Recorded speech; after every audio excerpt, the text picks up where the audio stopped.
Well, we're about to start day 5 of our bike tour, our third day on the bikes. I think we're doing good. I will say, the Silence Manor, despite being the opposite of everything I usually look for in a hotel, it's far away from anywhere. There's not a lot of food options. It's small and quiet, and I still really liked it. Yeah. Lovely place. The Taiwanese really like their mountain hot spring relaxation spas. So today, I think it's a fairly easy day. We're pretty much hoping to not have it rain. I think that's the only worry. So given that that's our only worry, we're Yep. good. So let's see if we get wet. We headed down from the Silence Manor, through Rui Sui, and headed south.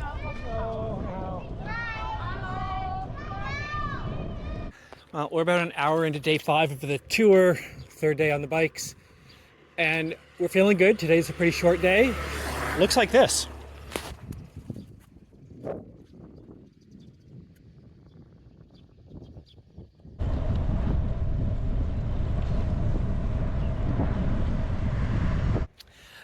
As seems to be our way, we're ahead of schedule. We've come to the place where we can have lunch. We got here at about 10:45. So we've stopped at something that is translated as Lost Track of Time Cafe, and we managed to negotiate for an iced latte or something.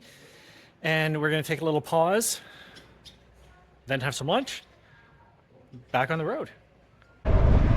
We've successfully had lunch and coffee in Yuli, and we're back on the road. No rain yet. Maybe there's rain in front of us. Only time will tell. The forecast seems very pessimistic when it comes to rain around here.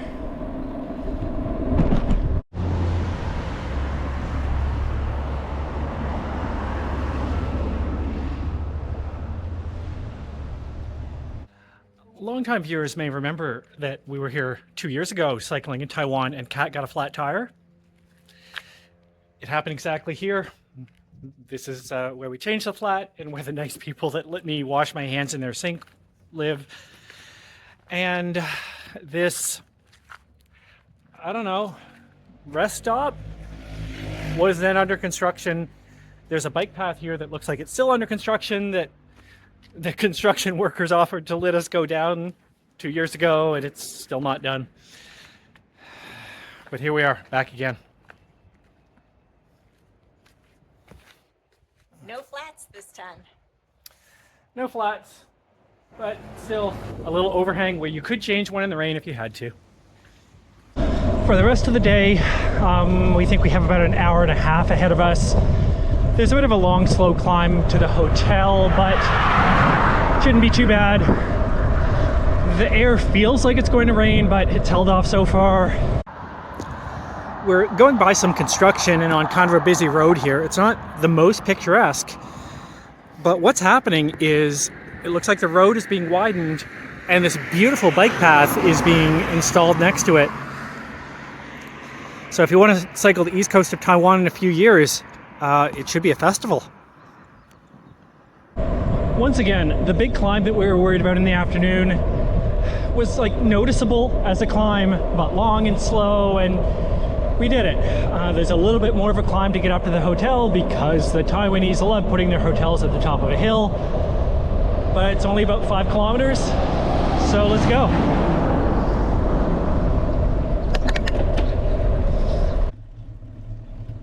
The climb to the hotel was through some picturesque rice fields. Hey, where should we put our cycle-friendly hotel, the Taiwanese ask themselves? Top of a friggin' hill? Good idea.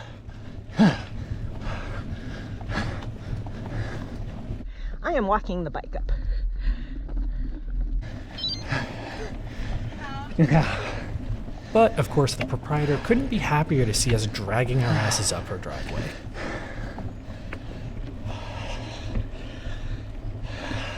Followed by 2 flights of stairs into the room. We're pretty much done for the day, but it is pretty. The next morning, we were greeted by the same stunning view. I'm not sure I did a great job yesterday describing how steep this driveway is. but it's actually, I'm surprised I managed to ride up this.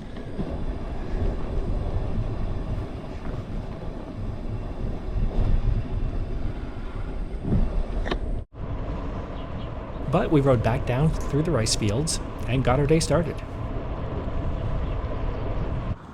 Good morning, dear viewers. Our goal for the morning is to get to Donghe.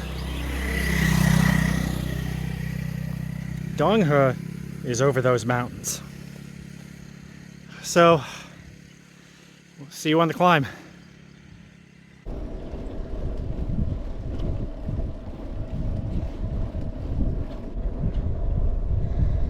There wasn't really much to do but grind our way up the hill. About 400 vertical meters later. Okay, we've made it to the top of the ridge, mountain, whatever it is. It's all literally downhill from here. I got some iced tea at the last 7-Eleven. We have a banana. Celebratory banana. Celebratory banana. See you on the downhill. And down we went. As we got to the bottom, we passed something called Monkey Bridge, which really lived up to its name. And as we crossed the bridge, Tot from Bamboo Tours caught up with us. This is the third tour she's organized for us, so by now, we feel like family. After a chat with Tot, we continued out to the coast. In our last hour and a half, or maybe 2 hours towards Taidung, we stopped to reapply sunscreen because the sun came out, and then the sun went behind a cloud. And then if you look over there, I mean, that's foggy and raining. I think no wonder our weather forecasts have not been very accurate. How do you forecast weather when it's like that over there? It's like that over there. And into Taidung, and to our hotel. This hotel is where we ended our tour 2 years ago. And much like 2 years ago, the hotel looks like this. We look like this, but they seem very chill about it. Hello from our rest day. We're just doing totally normal high-end hotel stuff. Some light bike repairs in their lobby. We wanted an extra hand position, so we got some handlebars with bull horns, and now we've just got to get them on. The nice, I don't know, bellhop boys were nice enough to find the one Allen key that we needed that we don't have, so thank you, Sheraton Taitung. Sheraton Taitung coming in clutch.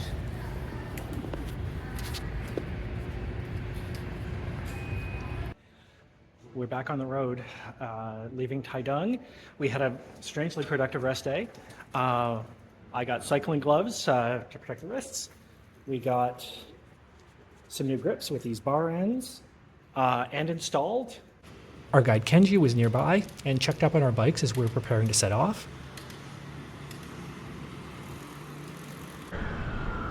And then we were off. Today's ride was fairly short, south along the coast. It was kind of cool, but otherwise an easy day. The road was dotted with custard apple or cherimoya fields, and endless stands selling them, which apparently is what tourists want down here.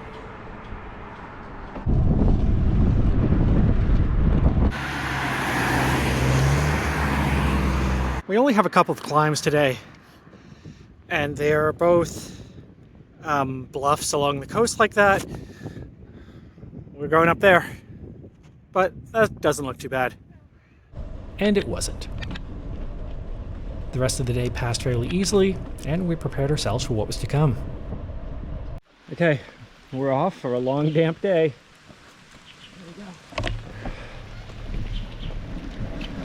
Not only was the day going to be wet, it was also our biggest day so far.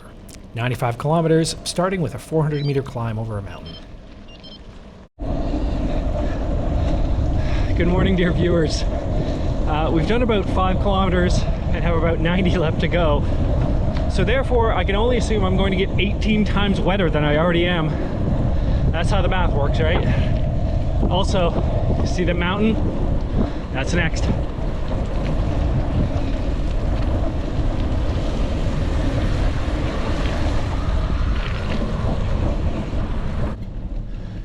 is probably gonna look real pretty on video if I like lighten it up a bit or something.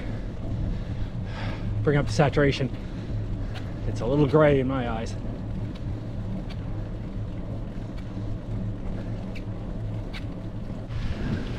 We're about halfway up this climb. We thought the rain had stopped, but nope. Every time we round a corner now, there seems to be a little bit more daylight ahead of us, a little bit less wall of mountain.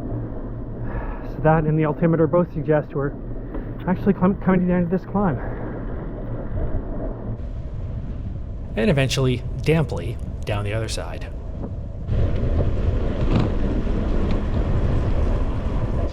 Okay, we've crossed the peak and come over to the other side. This is usually where I'd stop and say something to camera, but we've got another 55 kilometers or something left. So we're just gonna go.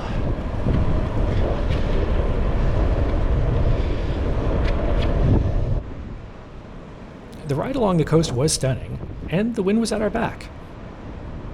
Eventually, Kenji caught up with us since he was in the area, and we stopped for lunch, almost 70 kilometers into our day. We've had lunch with Kenji, who was on the road nearby, and we've got about 25 kilometers left in our day. One moderate climb in there, but let's go. We made our way up the bluffs at the southernmost tip of Taiwan, and experienced the full unfiltered wind of the Pacific Ocean. I don't know if it's clear in the video how windy it is, but I had water in my left ear like I'd just been swimming. Finally, we rolled into Kenting for a rest day.